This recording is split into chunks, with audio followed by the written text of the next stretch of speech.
we have is external, red history sense. That is not history sense at all. The true history sense is an internal sense, which is established by the whole society, which is very different actually. We are cut off from our past and we are very present. See, biologically we are millions of years, am I right? But we cut it off because we are only dependent on the information that is available right now. You understand? So the issue of ego is that if you go into rural tribal areas, you see people working like mad, no? They are all the time working. And in the evening, they are not so tired as we get tired. Because they are working with their universal being.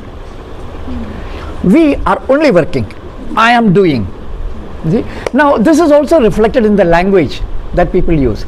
In modern language, our language, the I is always present.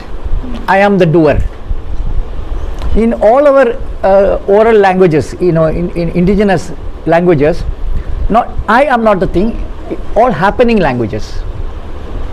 Which means, we say, I burned my finger, correct? But you translate that into your own language, it will be that it happened. You didn't do it. Am I right? Haath jal gaya, if you say. Kayye polli. Njan kayye pollichu, we don't say that. We did not go and... You understand? So this difference is because the I is established by modernity. So we are responding from that. So the do nothing is actually that the other being is also there, and so things are happening, so you are part of that happening. I am not the doer. That is the actual thing about do nothing. It's not that you don't do anything. Things are anyway happening. Things are